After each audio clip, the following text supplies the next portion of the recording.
السلام علیکم ورحمۃ اللہ وبرکاتہ۔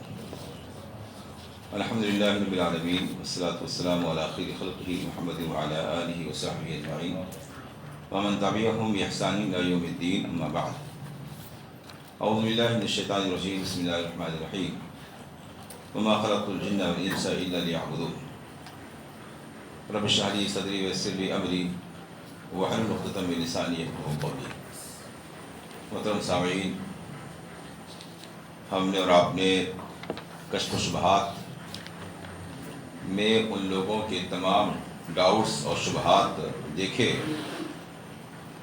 اور ان کے جوابات سنے جو غلط فہمی کی بنیاد پر شرک میں مبتلا ہیں۔ اور انشاءاللہ العزیز اگر آدمی غور سے سنے گا، سمجھے گا، تو اس کے لیے توحید کو سمجھنا اور شرک کی حقیقت کو جاننا بہت آسان ہو جائے گا۔ لیکن یہاں ایک آخری بات اور جو سوال سب باتوں کو سمجھ لینے کے بعد کھڑا ہوتا ہے، ایک تو یہ ہے کہ کسی آدمی کو توحید کی حقیقت جاننے اور شرک کی معرفت حاصل کرنے ہی میں شکوک و شبہات ہیں، تو اب تک ان لوگوں کے شکوک و شبہات کو ہم نے پڑھا، اس کا جواب دیکھا۔ لیکن کچھ چیزیں ایسی ہیں جو ساری چیزوں کے کلیئر ہو جانے کے بعد سامنے آتی ہیں۔ توحید سمجھ میں آ گیا، شرک سمجھ میں آ گیا، خوب حقیقت سمجھ لی، اس کے بعد ایک آخری کیل، ایک آخری مسئلہ باقی بچتا ہے جس کو یہاں ذکر کر رہے ہیں۔ کہنے والی نختم الکلام انشاءاللہ تعالی بمسئلۃ عظیمہ مہمۃ جدہ، ایک اہم مسئلہ بیان کر کے ہم اس کتاب کو ختم کر رہے ہیں۔ وہ اہم مسئلہ یہ ہے کہ لا خلاف ان التوحید لا بد ان یکون بالقلب واللسان والعمل۔ یہ ضروری ہے کہ توحید دل، زبان اور عمل تینوں کے ساتھ پایا جائے۔ دل میں بھی توحید کا اعتقاد ہو اور تمام قسم کے شرکیہ عقائد سے دل بالکل پاک ہو۔ زبان بھی توحید ہی کا ورد کرے، زبان پر بھی توحید ہی کے کلمات آئیں، کوئی شرکیہ کلمہ زبان پہ نہ آنے پائے۔ اور یہ بھی ضروری ہے کہ دل اور زبان کے ساتھ ساتھ ہمارے عمل سے بھی کوئی خلاف، کوئی عمل، ہمارے اعضاء سے بھی کوئی عمل توحید کے خلاف نہ ہونے پائے۔ یہ تینوں چیزیں ضروری ہیں۔ دل میں بھی توحید ہو، شرک سے دل پاک ہو، تمام غلط عقائد سے پاک ہو۔ زبان پر بھی توحید ہو، زبان پر بھی کوئی شرکیہ کلمہ نہ آنے پائے، اور انسان کے عمل سے بھی کوئی ایسا رویہ، کوئی ایسی چیز سرزد نہ ہونے پائے جو توحید کے خلاف ہے یا جو شرک کے دائرے میں آ رہا ہے۔ اگر انسان کے دل میں ہی توحید نہیں ہے، مومن نہیں ہو سکتا ہے۔ دل میں توحید ہے، دل میں اقرار ہے، زبان پر نہیں ہے، وہ بھی مومن نہیں ہو سکتا ہے۔ مثال ابو طالب دل سے رسول اللہ صلی اللہ علیہ وسلم کی تصدیق کرتے تھے، زبان سے اس کا اقرار نہیں کیا۔ اسی لیے آپ صلی اللہ علیہ وسلم کی وفات کے موقع پہ کہا تھا، یا عمی قل لا الہ الا اللہ، اے چچا ایک بار آپ لا الہ الا اللہ مجھ سے بول دیجئے، بس میں قیامت کے دن آپ کے مومن ہونے کی گواہی دوں گا۔ حالانکہ کوئی شخص دوسرے کے مومن ہونے کی گواہی کیسے دے سکتا ہے؟ یہ تو دل کا معاملہ ہے۔ لیکن آپ کا یہ جملہ بتاتا ہے کہ ابو طالب کے دل میں ایمان تھا، وہ آپ صلی اللہ علیہ وسلم کی نبوت کو اور آپ کی معجزات کو اور آپ کی تصدیقات کے لیے جو کچھ انہوں نے اپنی زندگی میں دیکھا تھا، خوب یقین بیٹھ گیا تھا، لیکن زبان سے اقرار نہیں کیا، مومن نہیں ہوئی۔ منافقین زبان اور عمل سے اقرار کرتے تھے، دل میں ایمان نہیں ہوتا تھا، کہا گیا جہنم کے سب سے نچلے طبقے میں رہیں گے۔ مرتد آدمی، مانعین زکوٰۃ کا انکار کرنے والے، مسیلمہ کذاب کے ساتھی، یہ سب وہ لوگ تھے جو زبان سے بھی اقرار کرتے تھے، دل میں بھی ایمان تھا، لیکن عمل میں ان کے شرک پیدا ہو گیا تھا۔ تو یہ ضروری ہے کہ توحید ان تینوں جگہوں پر موجود ہو، دل میں بھی، زبان پر بھی اور عمل میں بھی، اور تینوں جگہوں میں سے کہیں بھی توحید کے خلاف کوئی عمل نہ پایا جائے، یہ ضروری ہے۔ فَإِذَا اخْتَلَّ شَيْءٌ مِنْ هَذَا لَمْ يَكُنْ رَجُلٌ مُسْلِمًا، کسی ایک جگہ بھی کمی پیدا ہو جائے تو آدمی مسلمان نہیں بچے گا، دل میں، زبان پہ یا عمل میں کہیں بھی شرک آ جائے انسان مسلمان نہیں رہ سکتا ہے۔ فَيَعْرِفَ التَّوْحِيدَ وَلَمْ يَعْمَلْ بِهِ فَهُوَ كَافِرٌ، اگر توحید تو خوب کسی آدمی نے سمجھ لیا ہے، دل سے مانتا بھی ہے، لیکن اس کا عمل شرکیہ ہے تو لکھتے ہیں وہ مسلمان نہیں ہوگا. فَهُوَ كَافِرٌ مُعَانِدٌ، وہ کافر ہوگا، اسلام کا مخالف ہوگا. دل سے مان لینا کافی نہیں ہے، یہ ضروری ہے کہ زبان سے بھی اقرار ہو، اور یہ ضروری ہے کہ اپنے عمل سے بھی توحید کو ظاہر کرے، اس کے عمل میں بھی کوئی شرک نہ پایا جائے. کہ اس کا کفر ابلیس اور اس جیسے دوسرے لوگوں کے کفر کی طرح ہوگا.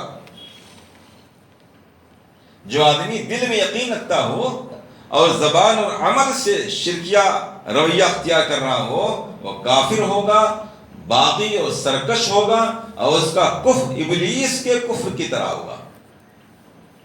ابلیس کو کیا اللہ رب العالمین کے وجود میں، اس کی ربوبیت میں، اس کی الوہیت میں، اس کے اسماء و صفات میں کسی ایک چیز میں کہیں کوئی شرک آج تک کوئی آدمی گواہی نہیں دے سکتا ہے. کہیں اس نے کوئی ایسی بات نہیں کہی تھی، نہ پہلے نہ آج کی بات. وہ تو فرشتوں کی محفل میں شامل کر لیا گیا تھا جن ہونے کے باوجود. کوتاہی کہاں پیدا ہو گئی تھی؟ عمل میں. اللہ رب العالمین نے آدم علیہ السلام کو سجدہ کرنے کا حکم دیا، اس نے اپنے عمل سے اس کی خلاف ورزی کر دی. میں ایسے شخص کو کیسے سجدہ کروں جو مٹی سے بنا ہے، میں آگ سے بنا ہوں؟ اور یہ کہہ رہے اللہ تو نے مجھے آگ سے بنایا، فلاں کو تو نے مٹی سے بنایا ہے. تو مٹی کی خاصیت ہے نیچے رہنے کی، آگ کی خاصیت ہے اوپر ہونے کی، میں کیسے اس کو سجدہ کر سکتا ہوں؟ تو مخالفت کہاں پائی گئی تھی؟ نہ دل میں نہ زبان پہ. زبان میں بھی اللہ کی توحید کے خلاف کوئی چیز نہیں تھی، لیکن عمل کا اس نے اظہار کیا اور عمل میں خلاف ورزی پائی گئی. اس نے عمل شرکیہ کیا، اللہ کے حکم کے خلاف کیا، بغاوت پیدا ہو گئی. لہذا اگر کوئی آدمی ابلیس کے برابر بھی عقیدہ رکھتا ہو، اس میں کوئی دو رائے نہیں کہ اس کا عقیدہ درست ہے، اس میں کوئی دو رائے نہیں ہے، شرک کا کوئی ثبوت نہیں مل سکتا. لیکن اگر کوئی مکمل طریقے سے اللہ کی وحدانیت کا دل میں یقین رکھتا ہے، زبان سے بھی بعض دفعہ اقرار کرتا ہے، اور عمل میں شرک پیدا ہو جائے، غیروں کے آگے جا کے سر جھکا رہا ہے، غیروں کی عبادت کر رہا ہے، تو وہ بھی اسی طرح کافر ہوگا جیسے ابلیس کافر تھا. اب یہاں ایک سوال پیدا ہوتا ہے، یہ بات اتنی حقیقت معلوم ہو گئی، یہ تینوں چیز ضروری ہے. میں نے ذکر کیا کہ اب ساری باتیں توحید کی انسان سمجھ لیتا ہے، شرک کی حقیقت سمجھ جاتا ہے، تو آخری سوال جو اس کے ذہن میں رہتا ہے سمجھ لینے کے بعد، آخری سوال وہ آخری کیا ہوتا ہے؟ وہ کہتا ہے ھذا حق ونحن نفهم ھذا ونشهد انه الحق. جو آپ نے سمجھایا ہم نے سمجھ لیا، یہی حق ہے، یہی سچ ہے، ہم مانتے ہیں، سب کچھ درست ہے. ولكن لا نقدر ان نفعله، لیکن ایسا ہم کر نہیں سکتے. کیوں نہیں کر سکتے؟ ولا يجوز عند اهل بلدنا الا من وافقهم. ہمارے شہر میں، ہمارے رشتہ داریوں میں، ہمارے کاروباری دوستوں میں، ہمارے پڑوسیوں میں، اس سب لوگوں میں جو رویہ چل رہا ہے شرک کا، بدعت کا، ہم اس کے خلاف اکیلے کھڑے نہیں ہو سکتے. بھائی اگر ہم نے توحید کو اختیار کر لیا، سارے رشتہ داریوں سے تعلقات ٹوٹ جائیں گے. غیر شادی شدہ ہے تو کہتا شادی نہیں ہوگی. بعض دفعہ گارجین کہتے ہیں کہ بیٹا آپ یہ جو کچھ تم کر رہے ہو نا، تو توحید سنت کی بات کرو، شادی نہیں ہوگی تمہاری. گارجین بعض دفعہ ایسا دباؤ ڈالتے ہیں، پریشر ڈالتے ہیں. بعض دفعہ کاروبار کو لے کر کے انسان دباؤ میں ہوتا ہے، معاشرے کو لے کر کے. تو وہ کہتا ہے بھائی یہ ہم سب کی دنیا کی مخالفت کہاں لے سکتے ہیں؟ والدین چھوٹ جائیں گے، رشتہ دار چھوٹ جائیں گے، کاروبار چھوٹ جائے گا، محلہ معاشرہ چھوٹ جائے گا، شادی بیاہ میں رکاوٹ آ جائے گی، بچوں کی شادیاں نہیں ہوں گی. تو ہم ان سب سے الگ ہو کے کیسے زندہ رہ سکتے ہیں؟ ہم آپ کی بات سب مانتے ہیں، ساری باتیں آپ کی درست ہیں، لیکن ہم اس پوری دنیا کی مخالفت نہیں کر سکتے ہیں. کیسے کر لیں؟ یہ آخری سوال اس کا ہوتا ہے. وَلَمْ يَدْرِ الْمِسْكِينَ أَنَّ غَالِبَ أَئِمَّةِ الْكُفْرِ يَعْرِفُونَ الْحَقَّ. حالانکہ اس بیچارے کو نہیں معلوم کہ جتنے دنیا کے کفار کے سرداران آئے ہیں، ائمہ کفر، سرداران قریش، سرداران کفار جتنے بھی ہیں، یعرفون الحق، وہ سب حق کو جانتے تھے. ابو جہل بھی جانتا تھا، اعتراف کرتا تھا کہ ہم آپ کو جھوٹا نہیں کر رہے ہیں، آپ کو سچ مانتے ہیں، لیکن دباؤ تھا، لالچ تھی. وَلَمْ يَتْرُكُوهُ إِلَّا لِشَيْءٍ مِّنْ الْأَعْذَارِ. اور یہ سب لوگوں نے اسلام کو، توحید کو کسی نہ کسی عذر کی بنیاد پہ چھوڑا تھا. یہ مسئلہ ہمارا مسلمانوں کا ہے کہ ہم توحید اور شرک کو نہیں جانتے ہیں، اس لیے بہت سے لوگ شرک میں مبتلا ہیں. رسول اللہ صلی اللہ علیہ وسلم نے جن لوگوں کے سامنے توحید کو، اسلام کو پیش کیا تھا، ان کے لیے توحید کو ماننے میں، اس کی حقیقت جاننے میں کوئی شبہ باقی نہیں تھا۔ شروع میں شبہات تھے، لیکن وقت نے بالکل واضح کر دیا کہ رسول اللہ صلی اللہ علیہ وسلم نے جو دعوت دی ہے وہ بالکل برحق ہے۔ جن لوگوں پر سہارا کر کے وہ بیٹھے تھے، وہ تمام کے تمام ائمہ کفر، وہ تمام کے تمام معبودان باطلہ سب کے سب ختم ہوئے، اور ان کی آنکھوں کے سامنے سب کے سب ذلیل رسوا ہوئے۔ ان کو یقین ہو گیا کہ رسول اللہ کی دعوت برحق ہے۔ بلکہ بہت سے لوگوں نے شروع ہی میں اس بات کو تسلیم کیا، جیسے کہ میں نے مثال دے بجھا دی، لیکن سب کے سامنے کوئی نہ کوئی عذر تھا، جو عذر ہمارے سامنے ہوتا ہے۔ کچھ عذر واقعی ہوتا ہے، کچھ عذر ہم نے اپنی طرف سے بنا رکھا ہوتا ہے۔ کما قال تعالی اشتروا بآیات اللہ ثمنا قلیلا، ان لوگوں نے تھوڑی سی قیمت یعنی دنیا کے بدلے دین کو بیچ رکھا تھا۔ کیا مطلب؟ اس دنیا کی لالچ میں جان بوجھ کر کے دین کی مخالفت کر رہے تھے۔ معلوم تھا کہ یہی سچائی ہے، یہی سچا دین ہے، لیکن دنیا رکاوٹ بن نہیں تھی۔ رشتہ داریاں، مال و دولت، کاروبار، تعلقات، یہ رکاوٹ بن نہیں تھی۔ تو گویا ان لوگوں نے ایک سودا کر لیا، دین دنیا کو دے دیا، اپنا دین، سچا دین جس کو سچ سمجھتے تھے، دنیا کو دے دیا، اور بدلے میں دنیا حاصل کر لی، خرید لیا گویا ان لوگوں نے۔ یہ جاننے والے لوگ تھے۔ اللہ تعالیٰ فرماتا ہے یعرفونہ کما یعرفون ابناءہم، یہودیوں کے سلسلے میں ہے کہ وہ نبی اکرم صلی اللہ علیہ وسلم کو ایسے ہی پہچانتے تھے جیسے کوئی اپنی اولاد کو، اپنے بیٹوں کو پہچانتا ہو۔ لاکھوں میں اپنی اولاد کو پہچان لے گا انسان، ایسے ہی یہودی بہت اچھی طریقے سے پہچانتے تھے۔ میں اس سے پہلے واقعہ ذکر کر چکا ہوں، حضرت صفیہ رضی اللہ تعالیٰ عنہ کا۔ وہ کہتی ہیں کہ اللہ کے رسول صلی اللہ علیہ وسلم مدینہ تشریف لائے تو میرے چچا اور میرے والد، یہ دونوں یہودیوں کے بہت بڑے سردار تھے، خیبر میں رہتے تھے۔ تو یہ دونوں خیبر سے چل کے مدینہ آئے، اب پورے دن نبی اکرم صلی اللہ علیہ وسلم کے حالات سے واقفیت حاصل کرتے رہے، آپ کے پاس آتے جاتے رہے، معلومات کرتے رہے، بات چیت سنتے رہے، نشانیاں دیکھتے رہے، دن بھر اسی میں لگے رہے۔ اور شام کو جب دونوں تھکے ہارے گھر پہنچتے ہیں تو حضرت صفیہ رضی اللہ تعالیٰ کہتی ہیں کہ میرے ابا نے چچا سے پوچھا احاذا ہو، کیا یہ وہی ہے؟ کیا نتیجہ نکالا آپ نے؟ یہ شخص جو آیا ہوا ہے رسول اللہ صلی اللہ علیہ وسلم، کیا یہ وہی ہے؟ یعنی جس کی نشانیاں ہم اپنی کتاب میں پڑھتے چلے آ رہے ہیں، آخری رسول جس کا ہم انتظار کر رہے تھے، کیا یہ وہی ہے؟ ان کے چچا نے کہا ہاں اللہ کی قسم یہ وہی ہے، لیکن میں جب تک زندہ رہوں گا اپنی مخالفت کرتا رہوں گا۔ یعنی قسم کھا کے ایک آدمی، اسی لیے قرآن نے کہا یعرفونہ کما یعرفون ابناءہم، جیسے انسان اپنی اولاد کو پہچانتا ہے نا، ایسے ہی لوگ خوب اللہ کے رسول کو پہچانتے تھے۔ تو یہ پہچان لینا، دل سے مان لینا کافی ہوا؟ کافی نہیں ہوا، کیونکہ دل میں یقین تھا، معلوم تھا کہ اللہ کے رسول ہیں، دل میں شک نہیں تھا، زبان پہ اقرار نہیں تھا، آپ کی فرما برداری نہیں تھی۔ تو معلوم یہ ہوا کہ دل میں صرف یقین کا پایا جانا کافی نہیں ہے، زبان سے اقرار بھی ہونا چاہیے، اس کے مطابق عمل بھی ہونا چاہیے۔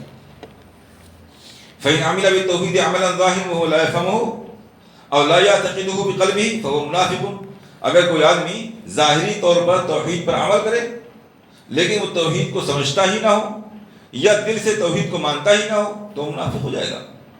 دل میں توحید نہیں ہے اور ظاہر میں اسلام کو مانتا ہے، منافق ہو جائے گا، پھر تو وہ کافروں سے بدتر ہو جائے گا۔ فَهُوَ شَرٌّ مِنَ الْكَافِرِ الْخَالِصِ، پیور کافر سے بھی بدتر ہو گیا، اس لیے کہ اللہ تعالیٰ نے اس کے بارے میں فرمایا ان المنافقین فی الدرک الاسفل من النار، منافق جہنم میں سب سے نچلے طبقے میں جائیں گے، وہ تو کافروں سے بھی بدتر ہو گیا۔ اگر انسان کے دل میں یقین نہیں ہے تب کہ وہذہ المسئلہ کبیرۃ طویلہ، یہ ایک بڑا مسئلہ ہے، اور زیادہ تر لوگوں کو آپ دیکھیں گے کہ وہ حق کو پہچانتے ہیں اور وہ عمل کو چھوڑے بھی ہوتے ہیں، لخوف، کسی خوف کی وجہ سے، دنیا کی کمی، مقام مرتبہ، لوگوں کی رعایت، اور اس کے علاوہ دوسرے اور بہت سے بہانے، بہت سی کمزوریاں، بہت سا خوف، بہت سے لالچ ہے جو ان کا پیچھا نہیں چھوڑ رہی ہے، اور جس کی بنیاد پر وہ ایک حق کو جاننے کے باوجود قبول نہیں کر پا رہے ہیں۔ تو یہ ان کا اپنا مسئلہ ہو سکتا ہے، یہ ان کی اپنی کمزوری ہو سکتی ہے، یہ ان کے اپنے بہانے ہو سکتے ہیں۔ ان مسائل، ان کمزوریوں اور بہانوں کی وجہ سے صرف یہ کہہ دینا دل میں تو حق ہے یہ کافی نہیں ہوگا، دل میں حق ہونے کے باوجود، دل میں توحید و اسلام ہونے کے باوجود یہ کافی نہیں ہوگا۔ جو کچھ بھی عذر آپ بیان کر رہے ہیں وہ سب بیجا عذر ہیں جو آپ نے خود سے پیدا کیے ہیں۔ ہو سکتا ہے کہ کہیں نہ کہیں آپ کی بات درست ہو، حق قبول کرنے سے بغاوت ہو، مخالفت ہو، بائیکاٹ ہو جائے، کاروبار خراب ہو جائے، ہو سکتا ہے ساری چیزیں ہوں، لیکن اگر ان ساری چیزوں کو آپ برداشت نہیں کر پا رہے ہیں اور یہ ساری چیزیں توحید کے معاملے میں رکاوٹ بن نہیں ہیں، تو اس میں کوئی دو رائے نہیں کہ آپ کے دل میں ابھی توحید اترا ہی نہیں ہے۔ ایک ہے توحید کو جاننا، ایک ہے اس کا مکمل یقین پیدا کر لینا، اس کا دل میں اتر جانا، دونوں میں بھی فرق ہے، دونوں میں فرق ہے۔ ایک ہے یہ جاننا کہ اللہ رب العالمین اکیلا رب ہے، ٹھیک ہے، مانتے ہیں۔ ایک یہ کہ اس بات کا یقین پیدا ہو جانا کہ ہم دکان پہ جائیں یا نہ جائیں، اذان ہو گئی، شٹر ڈاؤن کر دیا، گراہک پاس سے آ کے لوٹ گیا، پھر بھی اگر اس کے ہاتھ سے ہمارے مقدر میں روزی رکھی ہے تو دے کے دے جائے گا، اور اذان ہوئی شٹر ڈاؤن، فوراً اذان ہوئی کاروبار بند، یقین۔ اس لیے آپ دیکھیے یقین میں اور علم میں یہ فرق ہے۔ ہمارے پاس علم ہے، ہم توحید کی بات سنتے ہیں، یقین نہیں ہے۔ یقین جب پیدا ہوتا تو کیا ہوتا ہے، اس کو آپ دیکھیے موسیٰ علیہ السلام کے واقعے میں۔ جادوگر فرعون کی طرف سے موسیٰ علیہ السلام سے مقابلہ کرنے کے لیے آئے تھے، سوائے دنیا طلبی کے ان کا کوئی مقصد نہیں تھا، روپیہ کمانا، پیسہ چاہنا، اور فرعون کے پاس ایک عہدہ منصب مل جانا، عزت مل جانا، یہ ان کا مقصد تھا۔ اسی لیے پہنچتے ہی ان لوگوں نے فرعون سے کہا تھا کہ اگر ہم جیت گئے تو ہمیں کیا ملے گا؟ تو اس نے کہا تو تمہارے قریبی بنا لیا جاؤ گے، تو انعام و اکرام تو ملے گا، تمہارے بہت قریبی لوگوں میں سے ہو جاؤ گے۔ یہ ان کا مقصد تھا، دنیا طلب کرنے کے لیے آئے تھے، لیکن اپنے فن کے ایکسپرٹ تھے۔ مقابلہ ہوا، اب موسیٰ علیہ السلام نے جیسے اپنا لاٹھی پھینکا اور اس لاٹھی نے ان کی تمام رسیوں کو، تمام لاٹھیوں کو نکل کے سرے سے ختم کر دیا۔ وہ سمجھ گئے کہ جادو میں یہ طاقت ہوتی ہے، جادو نظر بندی ہو سکتی ہے، جادو سے جادو ختم کیا جا سکتا ہے۔ رسی کسی نے پھینکی ہے جو دیکھنے میں جادو نظر آ رہا ہے، ایک دوسرا بڑا جادوگر آیا، اس نے پہلے والے جادوگر کے جادو کو فیل کر دیا، وہ رسی پھر سے رسی دکھنے لگی۔ یہ تو ہو سکتا ہے، وہ رسی جو صاف دکھ رہی تھی دوسرے جادوگر نے اس کو ختم کر دیا، رسی نظر آنے لگی۔ یہ تو ہو سکتا ہے، مگر یہ نہیں ہو سکتا ہے کہ ایک آدمی نے جادو کیا ہو اور اس کے جادو کی وجہ سے اس کی حقیقت ہی، رسی کی، لاٹھی کی، کسی چیز کی حقیقت ہی سر سے ختم ہو جائے، یہ نہیں ہو سکتا ہے۔ مگر یہاں ایسا ہی ہوا تھا۔ موسیٰ علیہ السلام کی ایک اکیلی لاٹھی نے پورے میدان میں بھرے ہوئے تمام سانپوں کو جو لاٹھیوں اور رسیوں سے بنے تھے سب کو نگل کے سرے سے ختم کر دیا، وجود ہی نہیں ان کا۔ وہ جادوگر سمجھ گئے یہ جادو نہیں ہو سکتا ہے، فقعوا له ساجدین، فوراً سجدے میں گر گئے۔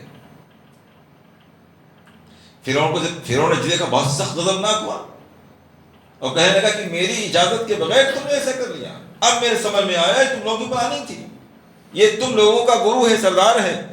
موسیٰ علیہ السلام کی طرف اشارہ کیا، یہ تم لوگوں کا سردار ہے، اس نے پہلے آ کے دعویٰ کیا تھا، اس کے بعد تم لوگ اس کے سپورٹ میں آئے ہوئے ہو، یہ تم لوگوں کی پلاننگ ہے، اور اب جو تم نے حرکت کی ہے اس کی بہت عبرتناک سزا ہم دیں گے تم کو۔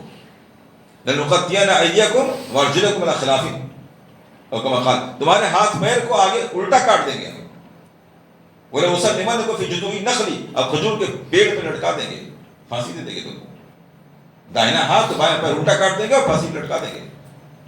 بھائی صاحب فرعون غالب تھا، ایسا کر سکتا تھا، وہ اس سے دھمکی نہیں دے دیتا تھا، کر سکتا تھا، بہت بڑا ظالم تھا، دنیا جانتی تھی، طاقت، ظلم، سختی سب لوگ دیکھ رہے تھے، جب معلوم تھا سب کو۔ لیکن ان سب چیزوں کے باوجود میں یہ دکھانا چاہتا ہوں کہ ایمان جب دل میں اترتا ہے تو اس میں، اور ایمان جب زبان پہ رہتا ہے یا علم کی شکل میں رہتا ہے تو اس میں فرق کیا ہوتا ہے۔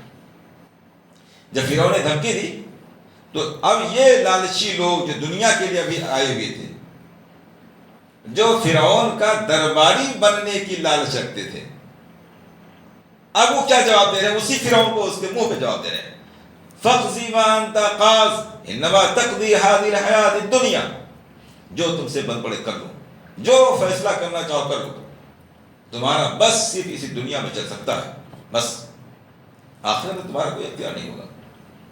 یہ جملہ بتا رہا ہے کہ ایمان جب دل میں اترتا ہے تو نفع، نقصان، رشتہ داری، معاملات، یہ ساری چیزیں ایک سائڈ میں ہوتی ہیں، اتنی مضبوطی کے ساتھ دل میں اتر جاتا ہے کہ اس کے مقابلے میں کوئی دوسری چیز ٹھہر نہیں سکتی ہے۔ آج ہم اس کی مثال اگر جاننا چاہیں تو دولت دیکھ سکتے ہیں. یہ دیکھنا چاہیں کہ دل میں کوئی چیز اترتی ہے تو اثر کیسا دکھاتی ہے. اگر اس کی مثال دیکھ لو تو دولت دیکھ سکتے ہیں. اگر دولت کا معاملہ پیش آ جائے، نہ آدمی اپنے بچوں کا ہوتا ہے، نہ والدین کا ہوتا ہے، نہ رشتہ داروں کا ہوتا ہے، پھر وہ یہ نہیں کہتا ہے کہ اگر ہم نے یہ دولت واپس نہیں کی تو رشتہ داریاں ٹوٹ جائیں گی، والدین ناراض ہو جائیں گے، پڑوسی چھوڑ جائیں گے. دولت، ثروت، لالچ، پراپرٹی، اس کی لالچ چونکہ دل میں بیٹھ گئی ہے، اس لیے اس کو چھوڑنے کے لیے آدمی تیار نہیں ہوتا، چاہے سب چھوٹ جائے. یہ دل میں اتر جانے کی مثال ہے. اگر اسی طرح ایمان دل میں اتر جائے، پختگی اور یقین کی شکل میں تبدیل ہو جائے، تو پھر اس کے چھوڑنے کو انسان تیار نہیں ہو سکتا ہے، چاہے اس کے لیے سب چیزوں کو چھوڑ دینا پڑ جائے. حالانکہ ایسا نہیں ہے. امتحان اور آزمائش کے طور پر وقتی طور پر پریشانیاں تو آئیں گی، اور یہ اللہ کا اصول ہے. انسان اتنی زیادہ پختہ ایمان والا ہوگا اتنی زیادہ پریشانی سے اس کو گزارنا پڑے گا. تو پریشانیاں تو آئیں گی، آزمائش تو اصول ہے اللہ تعالیٰ کا، اس سے تو گزرنا پڑے گا. لیکن ایسا بھی نہیں ہے کہ ہمیشہ انسان پریشانیوں ہی میں رہے.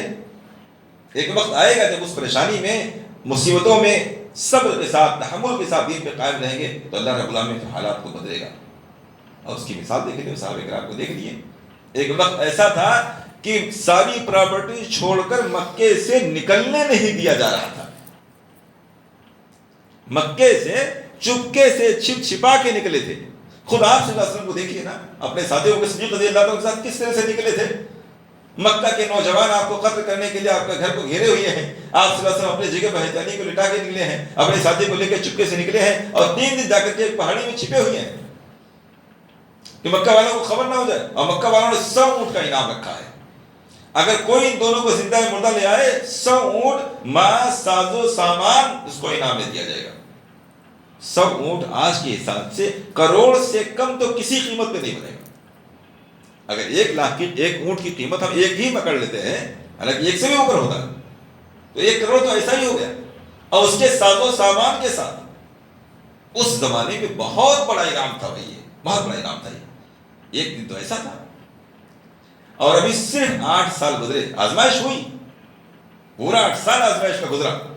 لیکن اسی 8 سال میں جب صحابہ نے، نبی اکرم صلی اللہ علیہ وسلم نے صبر کے ساتھ، مضبوطی کے ساتھ اسلام کو اپنے دامن سے لگائے رکھا، تو ایک وقت ایسا آتا ہے کہ وہی مکہ کے بڑے بڑے سرداران کچھ تو ہیں جو بری طرح سے ذلیل کر کے غزوہ بدر میں ایک گندے کنویں میں ڈال دیے گئے ہیں، اور جو زندہ ہیں وہ نبی اکرم صلی اللہ علیہ وسلم کے قدموں کے پاس سر جھکائے ہوئے معافی کی امید لگائے کھڑے ہیں. اور پورا مکہ اور پورا عرب آپ کے ہاتھوں میں ہے، اور آپ صلی اللہ علیہ وسلم معافی کا اعلان فرما رہے ہیں. ایک وقت ایسا تھا کہ آپ اپنی جان بچا کے چپکے سے چھپ چھپا کے نکل رہے ہیں. آج آپ صلی اللہ علیہ وسلم انہی مکہ والوں کے حاکم ہیں اور ان کے لیے معافی کا اعلان کر رہے ہیں. یہ وصول ہمیشہ کے لیے ہے. یہ ایسا نہیں کہ رسول اللہ صلی اللہ علیہ وسلم کے ساتھ خاص ہے، ہمیشہ کے لیے ہے. انسان صحیح معنوں میں ایمان پہ قائم ہو جائے، اس ایمان کی مضبوطی کے لیے، توحید پر قائم رہنے کے لیے، سچائی اور اسلامی تعلیمات کو گلے سے لگائے رکھنے کے لیے وہ سب چیزوں کو چھوڑ دینے کا عہد کر لے. اس سچائی اور صداقت اور اس ایمان کی دولت کے لیے سب چھوڑ دیں گے، لیکن اس کے ذرہ برابر پیچھے نہیں ہٹیں گے. ایک دن ایسا آئے گا، اس کا ثمرہ، اس کا نتیجہ اس کی آنکھوں کے سامنے ہوگا. لیکن اتنی جلدی نہیں، آزمائش ہوگی.